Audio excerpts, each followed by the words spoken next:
Only 2 eggs today? Solidus must have taken the day off. 7, 8, 9, 2, 5, 9, 0, 3, 6, 0, 3, 3, 0, 5, 3, 0, 5, 4, 8, 8, 2, 4, 4, 6, 6, 5, 2, 1,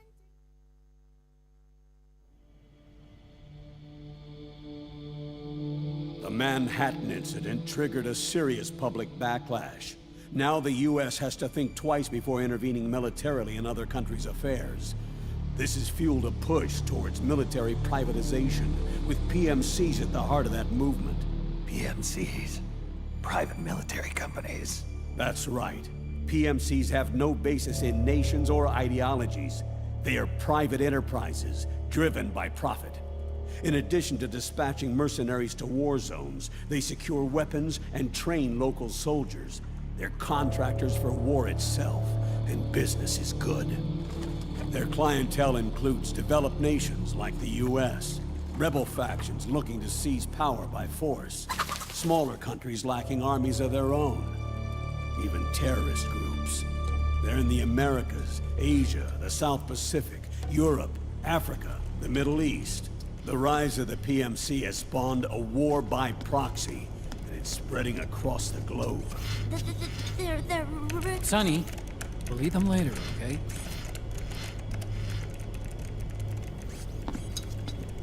Every age has its mercenary. These PMCs are nothing new. We've been dealing with them since before the turn of the century. No, Snake. They're nothing like the mercenaries of the past. They're ready. Sorry, I'm a little busy right now.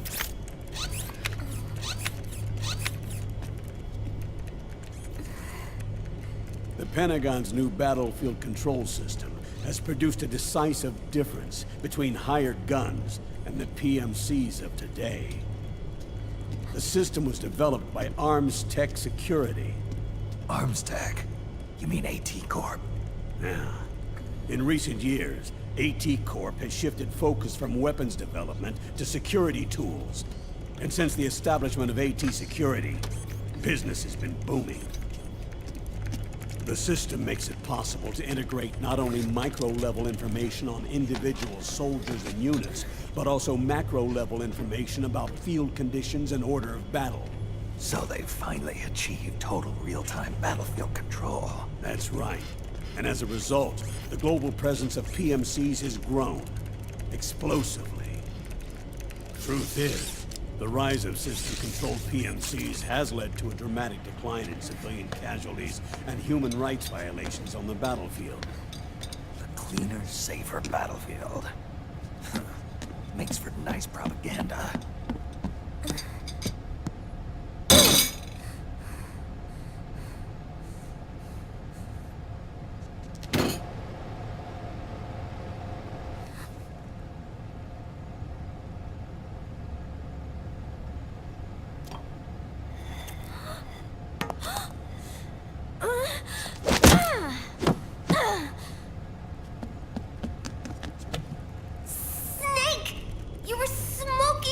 Weren't you? This is a non-smoking flight!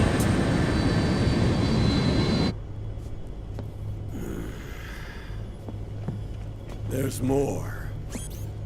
State governments and rebel groups can't match the maintenance price of standing forces. PMCs, by comparison, are reliable, easy to use. It wasn't long before everybody had them on the payroll.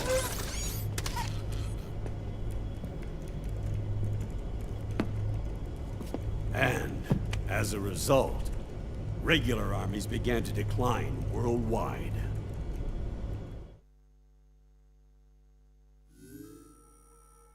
It's hard to believe, I know, but PMCs are beginning to overtake conventional armies in terms of scale. Nowadays, it's the PMCs who serve as standard battalions. They already make up 60% of all combatant forces in zones of conflict. 60%? The fact is, the world now depends largely on PMCs for waging its wars. I thought it was the UN that authorized the PMCs in the first place. The U.S. abstained from voting on that resolution. In effect, Washington was endorsing PMCs without ever revealing its true intentions. Until they got wind of the uprising, that is. The US has exported too much military power, and now she's paying the price. That's exactly it. America has now turned war into a form of economic activity. Analysts are calling it the war economy, in that it's picking up the slack for the downward-sloping oil market. But I, for one, don't intend to simply stand by and watch it happen. For the PMCs, market expansion entails fanning the flames of war. It means more refugees. War orphans. Child soldiers. Yes. Even as PMC soldiers get more specialized, they're also getting younger. Mercenaries spun off from state armies.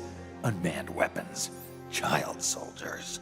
Proxy battles in a new Cold War. There are hundreds of PMCs in business worldwide, and their numbers are growing. Currently, 5 of them are big enough to be labeled global powers. 2 in the US, and 1 each in the UK, France, and Russia.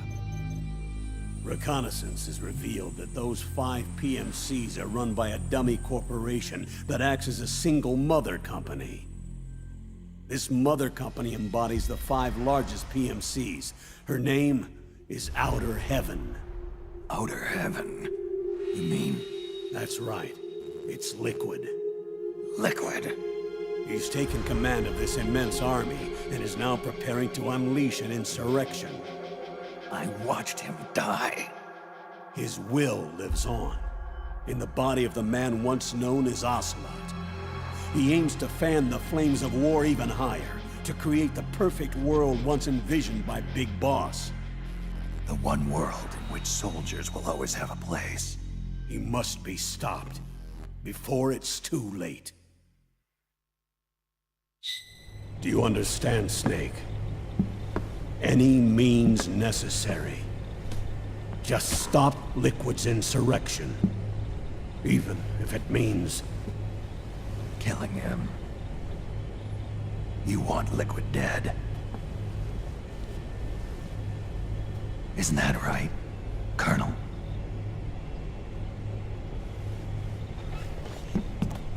I'm sorry.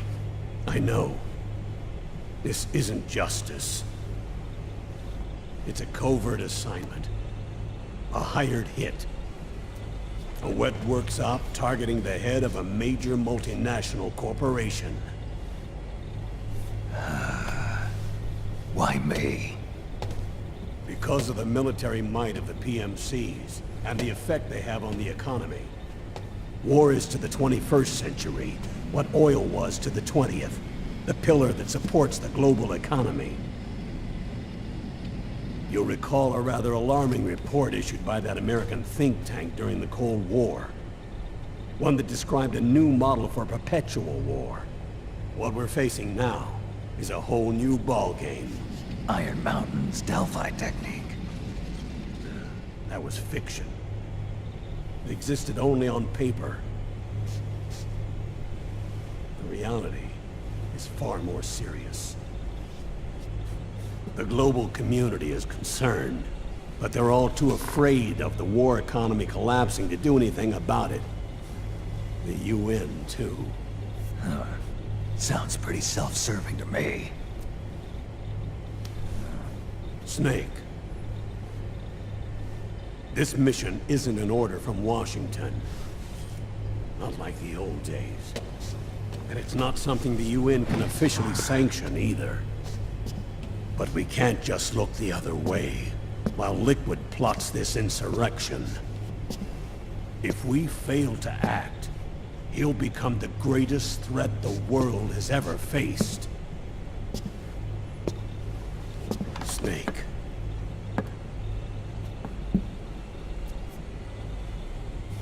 You're the only man I can trust.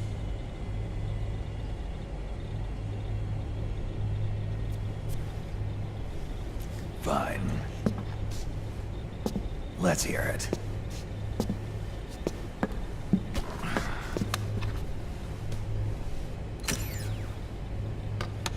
Our intelligence on Liquid's uprising originally comes via reports from U.S. Special Forces, who were mobilized after we at the UN reported our findings. They're tracking Liquid's movements. About 18 hours ago, he was spotted in the Middle East. There's a rebel army in the Middle East, made up of ethnic minorities, waging civil war against the regime in power. The core of that regime's army is provided by one of the PMCs under Liquid's control. What about the rebels? The local militias have hired small numbers of operators as trainers and field commanders. And of course, they've got help from the local PMCs. Right. A proxy war between hired guns. PMC versus PMC. A quagmire of war. All too typical victims of the new world economy. Snake, you'll be sneaking into the conflict zone via transport truck, disguised as one of the rebel army's hired operators. Your first objective is to make contact with our informants, Rat Patrol Team 01. They'll be expecting you. Rat Patrol, huh? They sound sneaky. They're a special forces team assigned to the Army's PMC Investigation Unit, CID. CID. Real rats of the Army. No. I can vouch for them personally. Friends of yours? You could say that.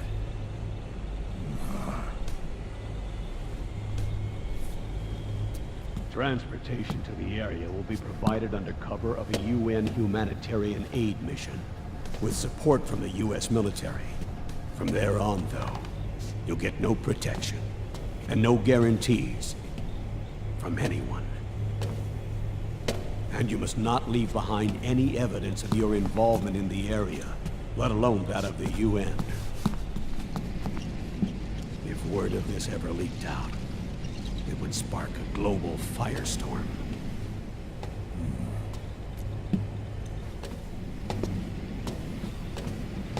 Snake.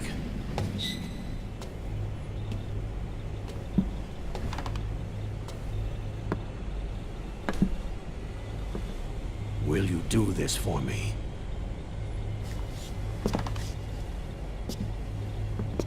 Will you terminate Liquid?